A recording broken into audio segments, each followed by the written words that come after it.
옛날에 높은 사람이 행차할 때는요, 앞장서서 길을 여는 사람이 있었습니다. 길잡이가 있었다 얘기해요. 이 길잡이가 높은 사람의 행렬 맨 앞에서 소리를 지르는 거예요. 물렀거라 암흑의 대감 행차시다, 그렇게 소리를 지르는 거예요. 그러면 사람들이 혼비백산에 길을 열어주게 되는 거죠. 여러분, 세례 요한의 역할이 이거였습니다. 길잡이요. 예수님의 길을 예비하는 황야의 길잡이. 아까 교동문에서도 우리가 이거를 교독을 했는데요. 이사야 40장 3절 말씀에 외치는 자의 소리여 이르되 너희는 광야에서 여호와의 길을 예비하라. 광야에서 여호와의 길을 예비한 자가 바로 세례 요한이었다는 말씀이죠. 사막에서 우리 하나님의 대로를 평탄하게 하라. 사막에서 우리 하나님의 대로를 평탄하게 한 사람이 바로 요한이었던 말씀입니다. 근데 본문에 이상한 사건이 나옵니다. 예수께서 당신의 길잡이에 불과한 세례 요한에게 세례를 받으신 거예요. 이거 이상한 세례잖아요. 아주 이상한 세례잖아요. 세례가 뭡니까? 죄 씻음 받고 거듭난 사람이 됐다는 의미예요.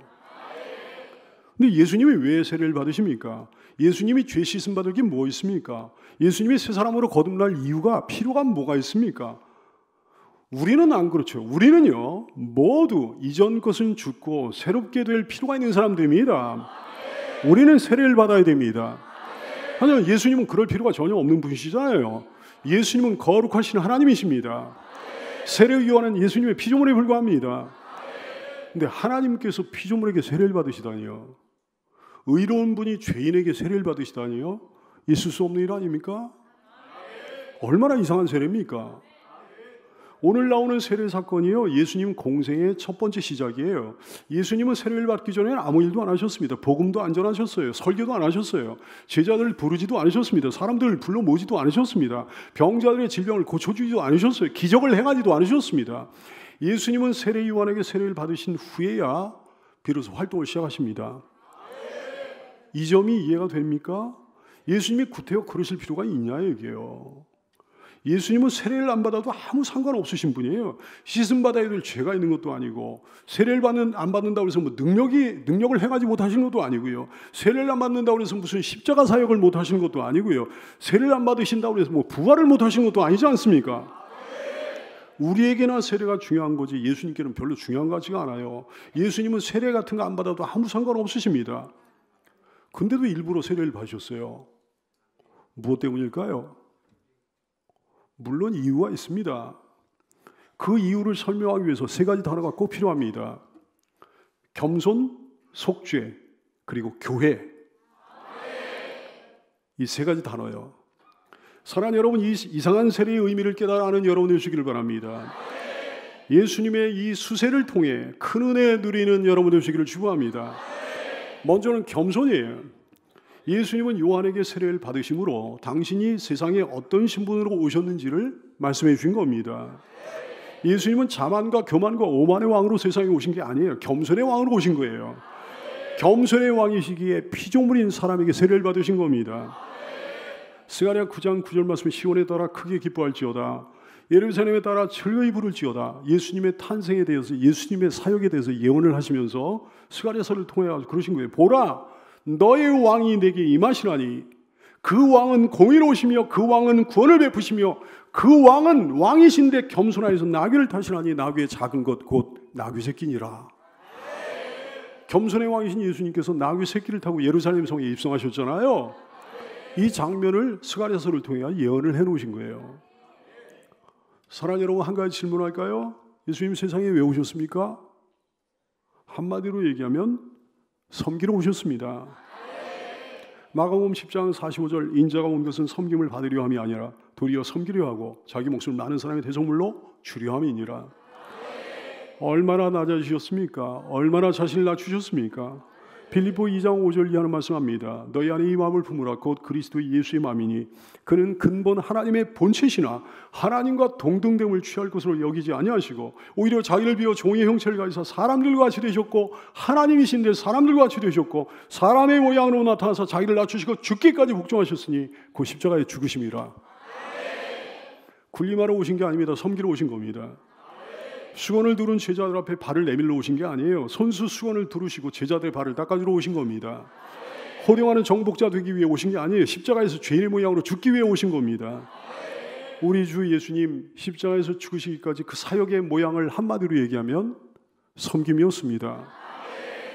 다른 말로는 겸손이었습니다.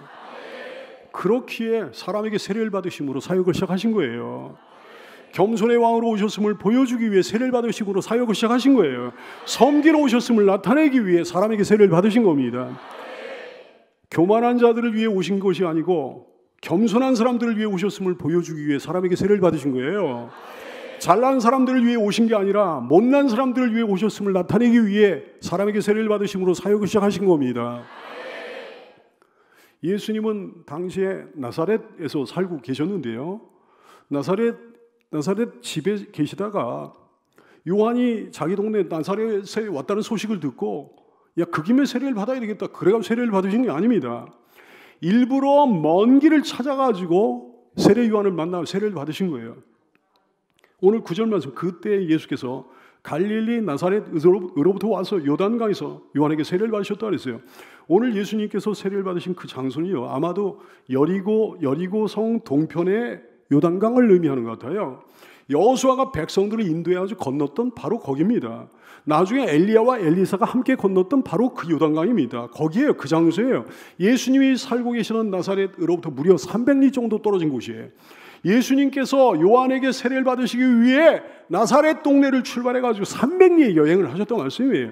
300리의 여행이 짧은 게 아니지 않습니까? 오늘날도 그게 짧은 거리가 아닌데 옛날에는요, 교통수단이 없었잖아요. 오죽했겠습니까? 당시에 낙타를 타고 다니고 막 이러는 건 부유층이었어요. 예수님은 아마도 거기까지 분명히 걸어오셨을 거예요. 300리 먼 길을 걸어오신 하나님의 독생자께서 요단 강변에 도착하셨어요. 거짓골을 한 초란 인간에게 세례를 받으신 모습을 한번 상상 한번 해보시라고요. 예수님 그 앞에서 머리를 저리고 계십니다. 고개를 숙이고 계십니다. 이거 황당한 추측이 아니잖아요. 확실한 추측이잖아요. 세례를 받기 위해서는 고개를 숙여야 되는 거잖아요. 놀라운 일입니다. 정말 놀라운 일입니다. 그럴 수가 없는 거예요. 예수님께서 그 모든 위대한 사역을 행하시기 앞서 제일 먼저 하신 일이 바로 이거였단 말씀이에요. 사람 앞에서 고개를 숙이는 거예요. 그러므로 겸손한 사람만이 주님께 속한 사람이라는 사실 깨달아 알게 되기를 바랍니다. 고개를 숙일 줄 아는 사람만이 주님께 속한 사람이라는 사실 깨달아 알게 되기를 바랍니다. 섬기는 사람만이 주님께 속한 사람이라는 사실 깨달아 아는 여러분들 되시기를 축원합니다. 주님께 속한 성도가 될 수 있기를 축원합니다. 예수님께서 세례 받으신 이유를 설명하는 두 번째 단어, 그거 속죄입니다. 따라서 할까요? 속죄. 예수님은 죄 없으신 몸으로 죄를 뒤집어 쓰셨잖아요. 아무 죄도 없으신 예수님께서 엄청난 죄인 것처럼 십자가에 못 박혀 죽으셨잖아요. 십자가는 의인이 지는 나무가 아닙니다. 죄인이 지는 나무입니다. 죄인 중에서도 보통 죄인이 지는 나무가 아니에요. 정말로 더럽고 추악한 죄인이 지는 나무가 십자가예요. 주님은 아무 죄도 없으신 몸으로 그 더럽고 추악한 나무를 지셨습니다. 누구 때문에? 나 때문에요. 나를 대신해서요. 나를 대신해서 거기서 죽으신 거예요. 근데 주님이 나를 대신해서 죽으셨다는 건 나의 죄 때문에 죽으셨다는 거예요. 내 공로 때문에 죽으셨다는 게 아니에요. 내 의 때문에 죽으셨다는 게 아니에요. 주님이 나를 대신해서 죽으셨다는 건 내 죄 때문에 죽으셨다는 겁니다. 내 죄를 대신해서 죽으셨다는 겁니다. 내 죄를 뒤집어 쓰고 죽으셨다는 겁니다. 내 죄를 짊어지고 죽으셨다는 거예요. 내 죄값으로 죽으셨다는 거예요. 따라서 예수님은 죄인이 아니면서도 죄인의 모양을 하실 필요가 있었던 거예요. 모든 죄인은 마땅히 세례를 받아야 되는 거거든요. 그래서 주님이 세례를 받으신 거예요. 죄가 없으면서도 스스로 죄인이 되신 겁니다. 의인이면서도 의인 행세를 하신 겁니다. 죄인 행세를 하신 겁니다. 아시겠어요, 사랑하는 여러분? 주님은 죄인의 모양으로 세례를 받으셨어요. 우리를 대표하는 죄인의 신분으로 세례를 받으셨어요. 주님이 세례를 받으실 때 그분은 하나님의 신분을 버리신 거예요. 주님이 세례를 받으실 때 그분은 우리의 신분을 자초하신 겁니다. 그래서 세례 요한은 자기에게 나오는 예수님을 보고 이렇게 고백했어요. 요한복음 1장 29절, 이튿날 요한이 예수께서 자기에게 나오심을 보고 이르되 보라, 세상 죄를 지고 하는 하나님의 어린 양이 아닌가. 나의 죄를 지고 하는 하나님의 어린 양이 아닌가. 우리의 죄를 지고 하는 하나님의 어린 양이 아닌가. 사랑하는 여러분, 여러분의 죄를 십자가에서 속죄하신 주님을 찬양하며 경배하며 감사하며 영광 돌리며 평생 충성하며 사는 성도가 되시기를 축원합니다. 예수님이 세례를 받으신 이유를 설명하는 그 세 번째 단어, 그건 교회예요. 여러분, 예수님이 세례를 받아야 되는 이유에 대해서는 뭐 다 이해가 되는 거잖아요. 근데 세례를 받으시려면 주님이 직접, 주님의 손이 권세가 있지 않겠습니까? 주님이 직접 당신 자신에게 세례를 베풀면 되지 않았을까요? 아니면 성부께 의뢰해가지고 성부께 세례를 받든, 아니면 성령께 의뢰해가지고 성령께 세례를 받든 거 말이죠. 무엇하러 사람 요한에게 세례를 받으신 걸까요? 이유는 이것입니다. 교회의 의미를 가르쳐 주시기 위해서. 세례는 특별한 의미가 있습니다. 상징적인 의미만 있는 게 아니에요. 실제적인 의미도 있는 거예요. 세례를 통해 성령님이 역사하십니다. 세례를 통해 실제적인 은혜를 베풀어 주십니다. 세례는 하나님이 특별히 제정하신 의식이에요. 세례는 특별히 하나님이 명하신 의식입니다. 위대한 의식이죠. 근데 이 위대한 의식을 어디에 명하셨습니까? 어디에 허락하셨습니까? 교회에 명하신 거예요. 개인에게 명하신 게 아니라 말씀이에요. 개인에게 허락하신 게 아니라 말씀이에요. 오직 교회에 허락해 주셨습니다. 교회는 하나님의 은혜의 통로입니다. 교회는 세상이 알지 못하는 영적 권세가 있습니다. 그 영적 권세 중에 하나가 바로 세례라는 말씀이에요. 어떤 무교회주의자들은요, 교회의 질서, 교회의 권세를 거부합니다. 그들은 자유를 주장합니다. 자유와 자유를 주장합니다. 신앙만 있으면 된다고 주장해요. 근데 그건 신앙이 아니에요. 그 사람들 얘기하는 건 신앙이 아닙니다. 뭐 그 사람들 얘기하는 거예요. 하나님을 진실하게 믿기만 하면 되고 다른 모든 것은 절대적이 아니라는 거예요. 다 상대적이라는 거예요. 그들의 주장대로라면 예수님은 일부러 요한을 찾아와 먼 길을 찾아와가지고 세례를 받으실 이유가 없는 거죠. 다른 많은 사람들도 일부러 요한을 찾아와 세례를 받을 필요가 전혀 없는 거죠. 그들의 주장대로라면 복음을 들은 사람은 그저 하나님 앞에서 마음으로 진실하게 회개하기만 하면 되는 거예요. 뭐하러 일부러 광야까지 나와가지고 요한에게 세례를 받겠습니까? 세례를 받는다 그래도 뭐 편의에 따라 하면 되는 거 아니겠어요? 자기 스스로 세례를 주면 되는 거 아니겠어요? 그게 찜찜하면 서로 세례를 주면 되는 거 아니겠어요? 그러나 안 되는 거라 얘기해요. 그렇게 하면 안 되는 거라 얘기해요. 그들은 다 세례 요한을 찾아와 세례 요한에게 세례를 받았습니다. 심지어는 예수님마저도 그를 찾아와 그에게 오셔서 그에게 세례를 받으셨습니다. 당시에 세례 요한이 활동하던 그 광야는 바로 교회였기 때문입니다. 사랑하는 여러분, 질서의 하나님이시라는 거 여러분 아시죠? 마귀는 무질서를 무지하게 좋아해요. 하나님의 질서를 무지하게 싫어합니다. 질서의 하나님께서 교회를 세우셨어요. 그래서 그 교회를 통해 역사하시고 교회의 의식을 통해 역사하시만 말씀하신 겁니다. 하나님은 당시에 요한을 통해 광야의 교회를 세우신 거예요. 그 교회를 통해 성례를 집행하신 겁니다. 예수님은 겸손한 모양으로 거기 가서 세례를 받으셨던 거예요. 그러므로 교회의 질서에 순복하며 살 것을 몸으로 가르쳐 주셨단 말씀입니다. 그러므로 사랑하는 여러분, 교회를 귀히 여기는 성도가 되기를 축원합니다. 교회를 귀히 여겨야 성도가 되는 거예요. 다른 장소를 오가듯이 교회를 오가면 안 되는 거죠. 다른 모임을 오가듯이 교회 모임을 오가면 안 되는 거죠. 교회를 세워주신 주님, 교회를 통해 역사하시는 주님, 교회를 통해 은혜를 베푸시는 주님을 바라보고 사모하고 기대하면서 교회를 출입하는 여러분 되기를 축복합니다. 교회의 예배를 통해 성령이 함께 하십니다. 교회의 이런저런 모임과 의식과 행사를 통해 성령이 함께 하십니다. 물론 아무나에게 함께 하시는 건 아니고요, 진실한 성도에게 함께 하시는 거죠. 교회는 다른 곳이에요. 완전히 다른 곳이에요. 교회는 구별된 곳입니다. 교회는 거룩하고 존귀한 곳입니다. 교회는 목사의 교회가 아닙니다. 목사도 두렵고 떨리는 마음으로 교회를 오가는 거예요. 교회는 성도의 교회가 아니에요. 성도들의 교회가 아니에요. 모든 성도들 두렵고 떨리는 마음으로 교회를 출입해야 되는 거예요. 이 교회는 주 예수님의 교회예요. 성령님의 교회예요. 하나님의 교회 아니에요. 교회가 어떤 곳인지를 알아 교회를 존귀히 여기고, 교회가 어떤 곳인지를 알아 존귀히 여기면서 출입하면 교회를 통해 놀라운 하나님의 은혜를 입게 되는 거예요. 예배를 통해 하나님의 은혜를 입습니다. 말씀을 통해 하나님의 은혜를 입습니다. 세례를 통해 하나님의 은혜를 입습니다. 성찬 예식을 통해 하나님의 은혜를 입고, 행사를 통해 모임을 통해 놀라운 역사가 일어나게 되는 거예요. 하늘이 열리고 성령이 임하시는 거죠. 하나님의 사랑과 은혜가 임하는 거죠. 주님과 우리의 기쁨이 충만하게 되는 거죠. 거룩한 주님의 몸된 교회를 출입하면서 아무 느낌도 없어요. 맨숭맨숭해. 그러면 틀림없이 둘 중에 하나예요. 그 교회가 성령이 떠나신 교회일 수가 있는 거죠. 뭐 교회 크기는 상관없어요. 아무리 어마어마하게 큰 교회라고 해도 뭐 성령이 떠나신 교회는 성령이 떠나신 교회인 거죠. 성령이 떠나신 교회이든가 다른 하나는 그 사람이 성령이 없는 사람이에요. 그 사람이 강팍한 심령이에요. 그 사람이 맛이 갔어요. 스스로 파악해 봐야 되는 거죠. 출입하는 이들마다 모든 교인들마다 은혜가 없어요. 모두들 바싹바싹 메마른 사막 같은 심령이에요.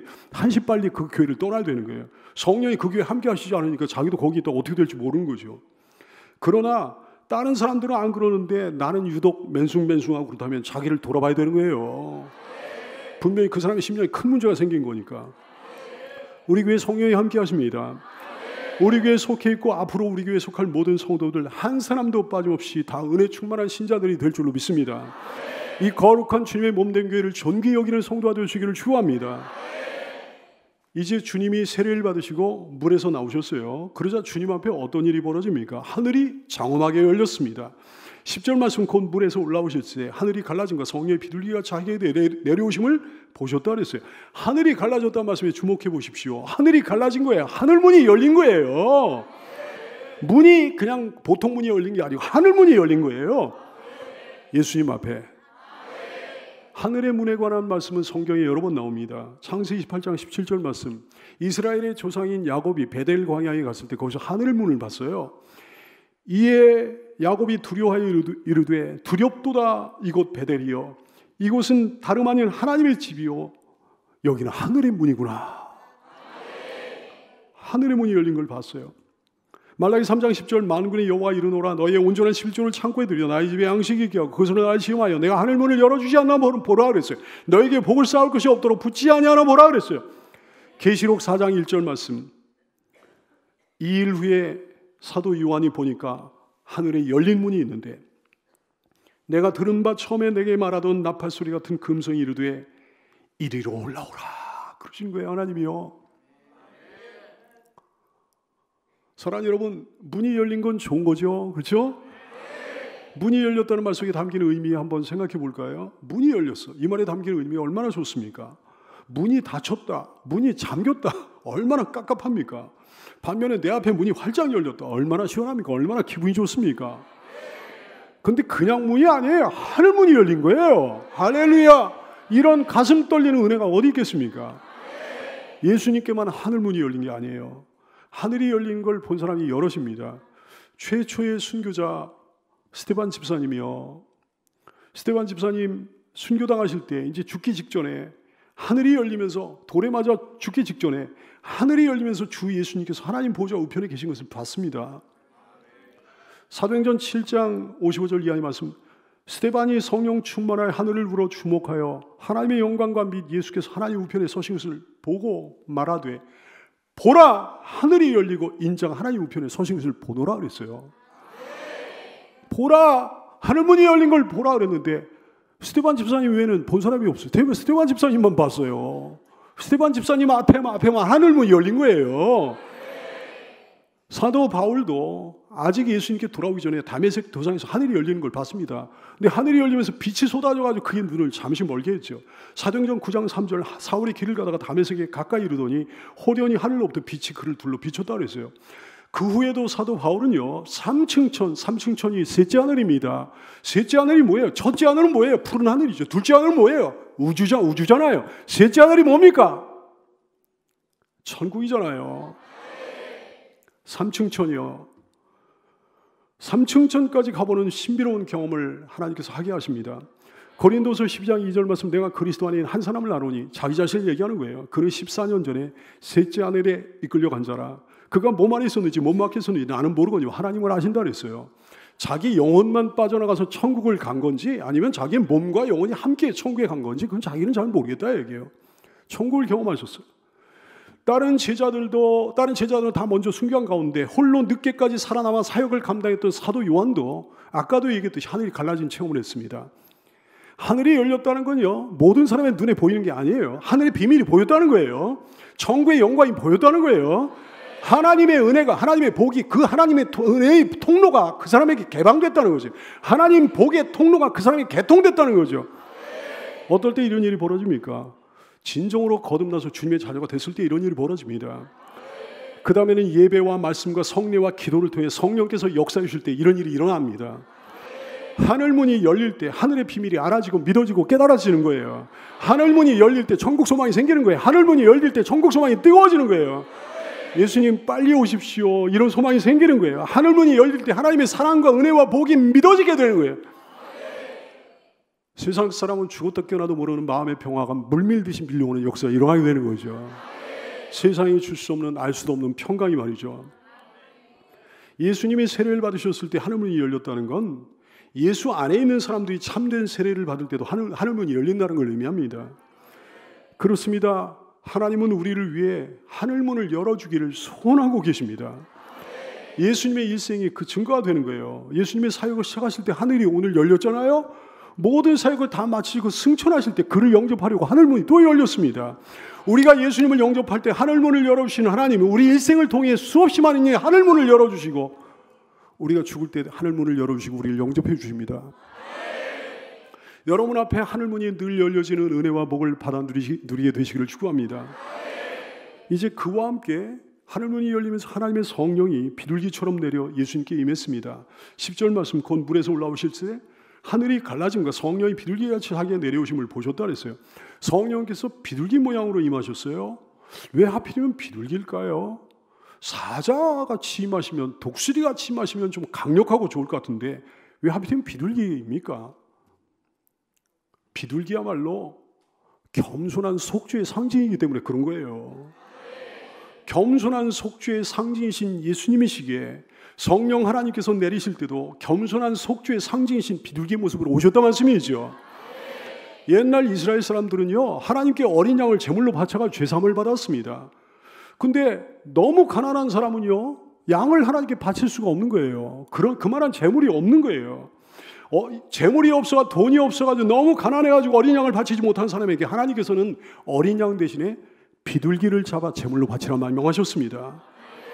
레위기 5장 7절 말씀, 만일 그의 힘이 어린 양을 바치는데 미치지 못하면 그가 지은 죄를 속죄하기 위하여 산비둘기 2마리나 집비둘기 새끼 2마리를 여호와께로 가져가되 하나는 속죄 제물로 삼고 하나는 번제물로 삼아 드리라 하셨어요. 하나님의 성령께서 예수님께 오실 때 비둘기 모습으로 임하신 건 무엇 때문일까요?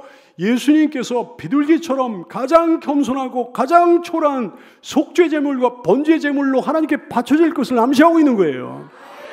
가장 겸손한 속죄 제물과 번제물로, 가장 초라한 속죄 제물과 번제물로 십자가에 바쳐주신, 십자가의 나를 위해 우리를 위해 바쳐주신 주 예수님을 경배합니다. 그러면서 하늘에 소리가 나는 거예요. 너는 내 사랑하는 아들이라 내가 너를 기뻐하노라 그랬어요. 11절 말씀, 하늘로부터 소리가 나서 나기를 너는 내 사랑하는 아들이라 내가 너를 기뻐하노라. 성부 하나님의 음성이에요. 왜 여기서 이런 말씀을 특별히 하신 걸까요? 예수님은 본래부터 하나님의 사랑하시는 아들이었잖아요. 본래부터 하나님께서 기뻐하시는 자였잖아요. 예수님이 세례받으시기 전에는 하나님이 사랑 안 하셨습니까? 하나님의 아들이 아니었습니까? 세례받기 전에 하나님이 기뻐하지 않으셨습니까? 아니잖아요. 언제나 사랑하셨습니다. 언제나 변함없이 기뻐하셨습니다. 그러나 이 대목에서 성부께서는 특별히 그런 말씀, 그런 선언을 하셨습니다. 의미심장합니다. 성자께서 가장 겸손한 모습으로 생애를 시작하실 때 성부께서 가장 기뻐하셨던 거예요. 하나님은 오늘 아주 기쁘신 거죠. 하나님이신 예수님께서 사람 앞에 머리를 조아리고 세례를 받으시며 사역을 시작하실 때 너무너무 기쁘신 거죠. 가장 기쁘신 거죠. 예수님의 이런 겸손과 이런 섬김이야말로 독생자를 세상에 보내주신 성부 하나님의 뜻이었기 때문입니다. 아까 우리가 빌립보서 본문을 봤잖아요. 그는 근본 하나님의 본체시나 하나님과 동등됨을 취할 것으로 여기지 아니하시고 오히려 자기를 비워 종의 형체를 가져 사람들과 처리하셨고 사람의 모양으로 나타나서 자기를 낮추시고 죽기까지 복종하셨으니 그 십자가에 죽으셨다고 그랬잖아요. 아까 읽은 빌립보서 본문 말씀이 이렇게 이어집니다. 빌립보 2장 9절 이하의 말씀, 이러므로 하나님이 그를 지극히 높여 모든 이름 위에 뛰어난 이름을 주사 하늘에 있는 자들과 땅에 있는 자들과 땅 아래에 있는 자들과 모든 무릎을 예수의 이름에 꿇게 하시고 모든 입으로 예수 그리스도를 주라 시인하여 하나님 아버지께 영광을 돌리게 하셨느니라. 그래요, 여러분. 낮아지셨을 때 높아지셨던 겁니다. 비천한 데 처했을 때 영광의 자리로 올려주셨던 겁니다. 종이 되셨을 때 진정한 왕이 되셨던 겁니다. 마태복음 18장 4절, 영적인 원리는 불변합니다. 그러므로 누구든지 어린아이같이 자기를 낮추는 사람이 여러분, 천국은요 기계적인 평대의 장소가 아니에요. 천국에 큰 자가 있고 작은 자가 있습니다. 근데 어떤 사람이 천국에서 큰 자가 된다고 그러셨어요? 이 어린아이가 자기를 낮춘 사람이 천국에서 큰 자가 된다고 그러셨어요. 마태복음 20장 26절 이하의 말씀, 너희 중에는 그렇지 않아야 하나니 너희 중에 누구든지 영원히 크고자 하는 자는 너희를 섬기는 자가 되고 너희 중에 누구든지 영원히 으뜸이 되고자 하는 자는 지금 너희의 종이 되어야 하리라. 이게 영적인 원리입니다. 마태복음 23장 12절, 누구든지 자기를 높이는 자는 낮아지고 누구든지 자기를 낮춘 자는 높아지리라. 영원히. 우리를 하나님이 사랑 안 하시나요? 사랑하시죠. 우리를 하나님이 기뻐 안 하시나요? 기뻐하시죠. 말할 것도 없이 사랑하시고 말할 것도 없이 기뻐하시죠. 그러나 특별히 하나님께서 우리를 사랑하실 때가 있어요. 특별히 우리를 하나님께서 기뻐하실 때가 있으니 우리가 그분 앞에 더 낮아지고 더 겸손해질 때입니다. 늘 하나님의 은혜를 입으려면, 늘 하나님께 기쁨을 드리려면 다른 거 없으면 늘 낮아지면 되는 거예요. 더 겸손해지면 되는 거예요. 그러므로 하나님의 사랑 많이 받고 하나님을 많이 기쁘시게 드리는 참된 성도가 되시기를 축복합니다. 예수님이 세례를 받으시고 난 다음에 하나님께서 너는 내 사랑하는 아들이라 내가 너를 기뻐하노라 이렇게 말씀해 주신 또 하나의 이유가 있습니다. 여러분, 예수님이요 죄인의 입장에서 세례를 받으셨다는 거 생각해 보시라고요. 죄인의 입장에서 세례를 받으신 거예요. 근데 죄인을 바라보는 하나님의 마음은 어떠실까요? 죄인을 바라보는 하나님의 마음이 기쁘실까요? 행복하실까요? 아니요. 결코 기쁘지 않으십니다. 하나님은 죄인을 바라볼 때 슬프게 바라보십니다. 속상하신 거예요. 노여워하시는 거예요. 안타까워하시는 거예요. 그러나 그 죄인이 하나님께로 돌아왔다면, 그 죄인이 죄 용서를 받고 거듭나가지고 새 사람이 됐다면 하나님은 말할 수 없이 기뻐하시는 거죠. 누가복음 15장 7절, 내가 너에게로 노니 이와 같이 죄인 한 사람이 회개하면 하늘에서는 회개할 것 없는 의인 99로 말미암아 기뻐하는 것보다 더하리라. 한 사람이 회개하고 세례를 받을 때 하나님은 덩실덩실 춤추실 만큼 기뻐하십니다. 그러므로 오늘 세례를 받으신 예수님에게 하신 이 말씀은 예수 안에서 새롭게 된 모든 피조물에게 하신 말씀이라고요. 우리에게 하시는 말씀이라고요. 따라서 한번 해볼까요? 너는 내 사랑하는 아들이라 내가 너를 기뻐하노라. 할렐루야. 오늘 사건을 보니까 예수님께서 세례를 받으신 순간 성령이 임하셨습니다. 성령은 성부의 영이요 성자의 영이에요. 성령은 성부의 능력이요 성자의 능력입니다. 성령은 그리스도인에게 전부입니다. 모든 것입니다. 성령이 없으면 그리스도인이 아니에요. 그리스도인은 성령을 떠나서 아무것도 아니에요. 아무것도 못합니다. 그렇습니다. 예수님을 영접하여 죄 씻음 받고 새로운 피조물이 된 그 순간 우리에게도 성령이 임하시는 거죠. 근데 그 사람에게는 이제 영적 능력이 생기는 거예요. 이거를 영력이라고 알 수 있어요. 그 사람에게 이제 영적 권세가 생기는 거예요. 영권이라고 얘기할 수 있어요. 자기한테 뭐 특별한 이상한 능력이 생긴 게 아닙니다. 성령님이 임하셔가지고 성령님이 계시니까 성령님이 그 능력을 가지고 오신 거예요. 내 능력이 아니에요. 성령의 능력이에요. 그러므로 이 일생 동안 이 성령을 모시고 살아야 되는 거예요. 일생 동안 성령 안에 거해야 되는 거예요. 성령 안에 살아야 되는 거예요. 성령을 모시고 성령 안에 거하고 성령 안에 사는 걸 성령 충만이라고 그럽니다. 성령 충만하지 않으면 영력도 없고 영권도 없는 게 당연한 거죠. 우리 주 예수님이 늘 승리하셨던 건 한순간도 빠짐없이 성령 충만하셨기 때문입니다. 사역을 시작한 이래로 마치는 그 순간까지 단 한순간도 성령 충만하지 않으신 적이 없으셨어요. 사랑하는 성도 여러분, 여러분도 성령 충만하게 되기 바랍니다. 이것이 목사의 최대 기도 제목인데 여러분의 최대 기도 제목이기도 하게 되기를 바랍니다. 성령 충만하면 두려울 게 하나도 없어요. 성령 충만하면 말과 행동에 능력이 있어요. 성령 충만하면 발걸음에 능력이 있어요. 그 삶 자체에 능력이 있어요. 그 인생 자체에 능력이 있는 거예요. 성령 충만하면 사랑으로 충만합니다. 성령 충만하면 말씀으로 충만합니다. 성령 충만하면 지혜로 충만합니다. 부디 언제 어느 때나 비둘기 같은 주의 성령으로 충만한 주의 성도들 되시기를 예수님의 이름으로 축원합니다.